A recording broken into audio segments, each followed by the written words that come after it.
Located in the middle of Rome, the capital of Italy, is what many people believe to be the smallest country in the world, Vatican City. However, Vatican City isn't like other countries. At all. It's different in almost every respect to any other country, so much so that it's reasonable to ask why the country even exists. Learn more about Vatican City and why it's even a thing on this episode of Everything Everywhere Daily.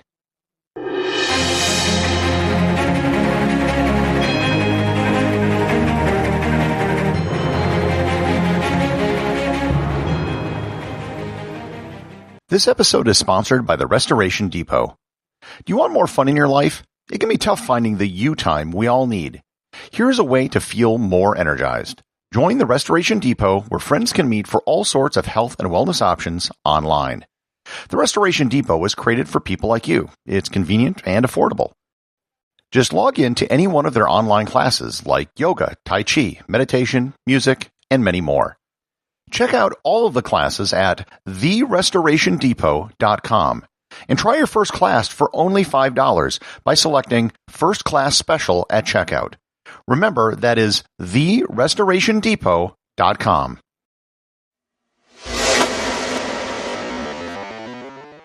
To say that Vatican City is unlike any other country in the world is really a massive understatement. It's extremely small, obviously. It's an absolute monarchy, but the monarch is elected. Everyone in the country was born somewhere else and has citizenship somewhere else, including the leader of the country. In several episodes, I've touched upon the papacy, and many of those stories will have some origin in the Roman Empire. However, the story of Vatican City really starts in the 19th century.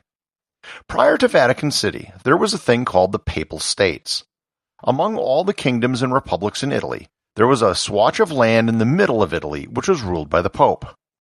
In addition to providing income for the papacy, it also provided independence for the Pope from the rest of the rulers in Europe. So long as the Pope had his plot of land, he didn't have to worry about kings trying to influence him.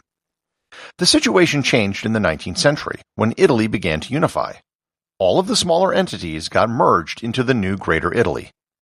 In 1870, Rome itself was taken over, and the Pope lost the last of his territorial sovereignty. In May 1871, Italy passed the Law of Guarantees, which tried to make the Pope a citizen of Italy, but also allowed him to have ambassadors and other honors. The catch was, the Pope would not be an independent sovereign. This was rejected by Pope Leo XIII, and it began a period of 60 years where the popes never left the Vatican. Leo XIII and subsequent popes called themselves prisoners in the Vatican. 3 subsequent popes were elected and then died behind the walls of the Vatican without ever leaving its grounds. This became known in diplomatic circles as the Roman Question. During this period, countries kept sending ambassadors and emissaries to the Holy See. And here is where I have to explain the biggest difference between the Vatican and every other country: the Holy See. The Holy See is an institution of the papacy and the Catholic Church. A see, spelled S-E-E, is a name for a diocese, or the area which has oversight by a bishop. The Holy See is just the name for the Diocese of Rome. The Holy See runs Vatican City, but Vatican City is not the Holy See. Other countries recognize and send ambassadors to the Holy See, but not to Vatican City. The best analogy I could think of would be the International Red Cross. The Red Cross has relations with countries. Let's say the United States assigned an ambassador to the Red Cross, which is not totally out of the question. It would be someone who could coordinate efforts with the Red Cross and the American government. Now, because the Red Cross doesn't want to be influenced by any government, let's say Switzerland gives the land that the Red Cross headquarters sits on independence, and we'll call this country Red Crosslandia. The few acres of land that the Red Cross headquarters might sit on doesn't really matter in the big scheme of things. What matters is the mission and operations of the Red Cross. So, the rest of the world would still work with the Red Cross, not Red Crosslandia, which is really just responsible for mowing the lawn and doing the maintenance on the buildings. So, back to Rome. The Rome question hung over Italy for decades. Italy refused to move their capital out of Rome, and the popes refused to recognize the new nation of Italy, recognize civil marriages, or even encourage people to vote. There was even consideration by Pope Pius IX of leaving Rome entirely and going somewhere else like Malta. It became obvious over time that the Papal States weren't going to be making a comeback. Moreover, the people of Rome didn't really even want to be ruled by the Pope. They wanted a mayor and a city council and all the normal things that cities have. The main issue for the Pope simply became having sovereignty. They didn't want to be under the control of Italy. This was eventually resolved with the Lateran Treaty of 1929. The Lateran Treaty created the sovereign state of Vatican City, which would be under the control of the Holy See. There would also be other buildings over which the Holy See would have extraterritorial jurisdiction. And here I'll refer you to my episode I had on extraterritoriality. In addition to creating Vatican City, the Holy See recognized Italy and agreed to stay neutral in international affairs. Italy also agreed to make a payment to the Holy See in compensation for the loss of the Papal States. The treaty specifies that Vatican City is a new creation and not a vestige of the Papal States, which was officially dissolved. To celebrate the treaty, Italian Prime Minister Benito Mussolini created the Via della Conciliazione, which is the wide boulevard directly in front of St. Peter's Square. So, officially then, Vatican City has an area of 121 acres. The citizens of Vatican City number 825 people as of 2019. That includes 453 residents and 372 diplomats residing outside of the Vatican. A total of about 800 people live in the Vatican, although not all are citizens. Vatican citizenship is given to those who work for the Vatican. Members of the Swiss Guard are given citizenship, as are their families. There are two types of passports which are given out. Diplomats are issued passports from the Holy See.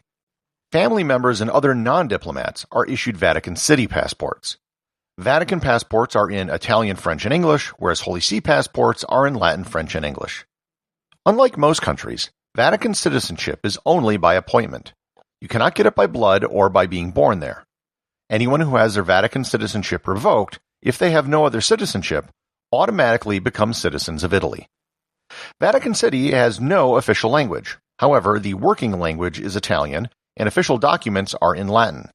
The Swiss Guard, being Swiss, use Swiss German as their working language. Because of its small size, if it's ever on a list of countries, it's usually a statistical outlier, so it's usually left off. The Vatican, technically, would have the highest crime rate in the world due to the number of pickpockets and purse snatchings which occur in St. Peter's Square. Likewise, they have the highest wine consumption per capita in the world. They also have the most popes per square mile. Given the small size, they actually average 5 popes per square mile, not including any former popes living there. Believe it or not, Vatican City actually has a football league. They have 8 teams in their league, and they play for the Vatican City Championship. The Vatican has a parish church, and no, it's not St. Peter's Basilica. It's called St. Anne's, and it is literally around the corner from one of the gates. If you're walking around the Vatican and you see a gate with a parking lot on the other side, it's probably the gate where St. Anne's is located. The Vatican does have a railway, which is more than some small countries can say. There's a railway station and about 300 meters of track inside the Vatican. It's mostly used for bringing in freight and other goods into the country.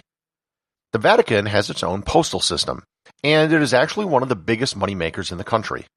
It's a full member of the Universal Postal Union, which is one of the few international organizations they have full membership in. Their membership is as Vatican City, not the Holy See. They are represented in a few other international organizations as Vatican City, in particular organizations dealing with communications and Interpol. Crimes committed in Vatican City are usually tried in Italy. Italian police can patrol St. Peter's Square, which is open to the public.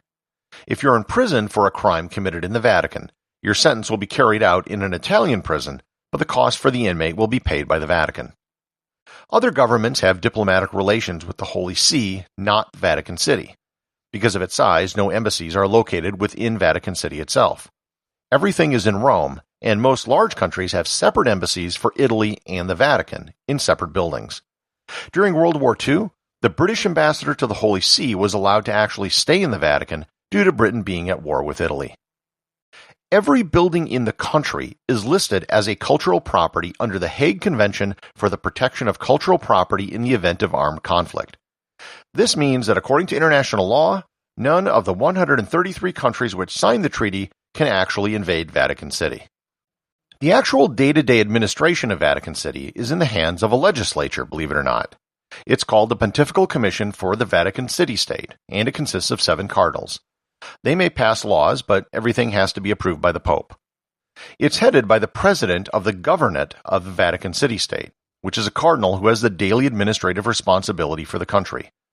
This would be the executive branch of the government. As with the legislature, the cardinal is assigned by the Pope. They oversee the various departments and offices of the Vatican City, which are not part of the Holy See. And there's also a judicial branch of the government as well. It actually has several different levels, including judges, a tribunal, an appellate court, and a Supreme Court. The law in Vatican City is first and foremost the Catholic Church's canon law, but that really wasn't designed to be a legal system for a territory. In 2001, the Fundamental Law of Vatican City-State was enacted, which serves as the constitutional basis for the civil functioning of the Vatican. This includes law from treaties that the Holy See has signed, including money laundering and human trafficking. So, despite the long history of this place called the Vatican City-State is actually less than 100 years old. It was a legal creation for the Holy See to function independently. Nonetheless, while it's very different than most countries, it still does have a few of the features which most independent countries exhibit. The associate producer of Everything Everywhere Daily is Thor Thomsen. If you'd like to support the show, please donate over at patreon.com. There is content only available to supporters, merchandise, and even opportunities for a show producer credit. If you know someone you think would enjoy the show, please share it with them. Also remember, if you leave a 5-star review, I'll read your review on the show.